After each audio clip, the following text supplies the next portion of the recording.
दहशत गर्दों को ट्राई करने का कि जेल में करेंगे, क्योंकि उनका प्रोटेक्शन हुकूमत पाकिस्तान का मुश्किल था, तो अब इनको दोबारा जेल में ट्राई करने की जो बात है, इससे वो परेशान है।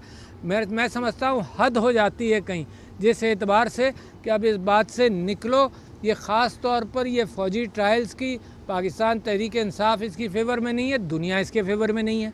मैं समझता हूँ जुडिशरी के उसके ऊपर अमल करना चाहिए। मैं फ़ौज से भी कहता हूँ कि फ़ौजी ट्रायल्स का किस्सा आपकी बदनामी का बायस, मेरी फ़ौज की बदनामी का बायस बनेगा।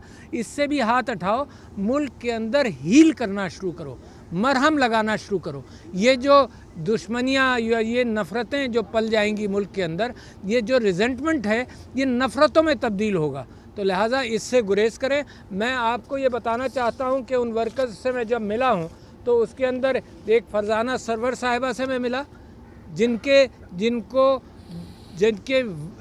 हस्बैंड जब बिल्कुल क्रिटिकल हालत में थे, तब इनको पैरोल मिला। और जैसे ही पैरोल मिला तो उन्होंने आज मुझे बताया कि उनसे ये कहा गया कि तुम्हें रिहाई जब मिलेगी, बाहर तुम जब जाओगी, अपने मियाँ के साथ मिलोगी, और उसके मियाँ का बिल्कुल बस्तर मर्ग पर थे, जिसको हेपेटाइटिस हुआ जेल के दौरान। तो मौत की ज़िम्मेदार भी ये मामलात हैं और कैफियत हैं। कैसे बचेंगे? अल्लाह मियाँ क्या जवाब देंगे? और उससे कहा गया कि तुम बयान दे दो पार्टी के ख़िलाफ़, गवाही दे दो, तब हम तो उसको निकालेंगे। तो शर्म आनी चाहिए। मैं कहता हूँ कि सोशल अक़दार को पामाल कर दिया है, मुसलमानों की अक़दार को पामाल कर दिया है। ये क्या अंदाज़ है, किस अंदाज से चल रहे हैं? 3 भाइयों को मिला, वकास, वलीद और फैज़ान। अच्छा, एक इस भाई गिरफ़्तार हुआ, 2 भाई उसकी राही की तलाश में गए, उनको भी 8-9 महीने के लिए गिरफ़्तार कर लिया गया। मौजूद है कि 9-10 बजे तक वो अपने बिज़नेस के बाद अंगूठा लगाकर अपने वहाँ से निकले हैं, उनको भी गिरफ़्तार 8-9 महीने गिरफ़्तार रखा गया। और मुझे फ़ख्र है इस बात का कि इनका चौथा भाई जो डिसेबल्ड था, उसने उस फैमिली की मेहनत करके मदद की। तो इस पर मैं फ़ख्र करता हूँ कि इस डिसेबल्ड बच्चे ने भी की। फिर मैं खदीजा शाह साहिबा से मिलने गया, वो कौम की हीरो बन गए। जिस तरह अंदाज से उनके ऊपर बग़ैर सबूत के मुकदमे चलाते रहे, परेशान करते रहे, बच्चियों से नहीं मिलने दिया, उनके वालिद साहब को, उनके शौहर को अगवा किया गया। दुनिया के अंदर कभी होता है, कहीं होता है कि फैमिली को अगवा कर लो, कहीं बच्चों को उठा लिया जाता है ताकि तुम ये स्टेटमेंट दे दो। तो इन वर्कर्स के साथ मिला, कई एक वर्कर्स के साथ मिला। ये 2-3 इंसानी हमदर्दी की कहानियाँ थीं जो मैं आपके सामने बताना चाहता था।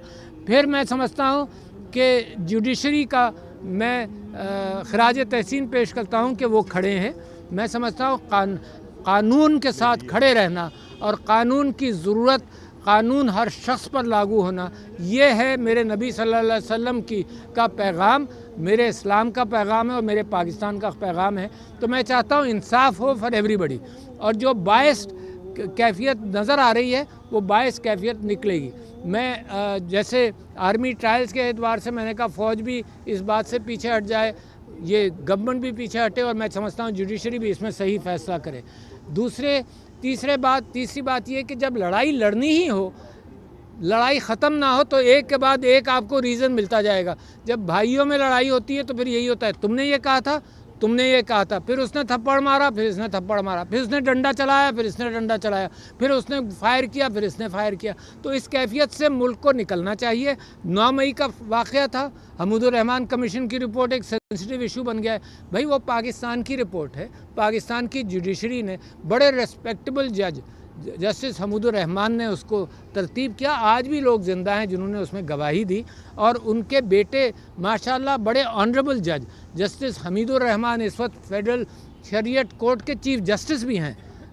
तो वो हमूदुर रहमान कमीशन की रिपोर्ट से हमें सीखना चाहिए, फ़ौज को सीखना चाहिए, सिविलियंस को सीखना चाहिए, मुल्क के सियासतदानों को सीखना चाहिए कि कौन सी गलतियां हैं जो नहीं करनी चाहिए। तो उसके ऊपर भी अब मुकदमा बनाकर गद्दारी के एतबार से चलाया जाए।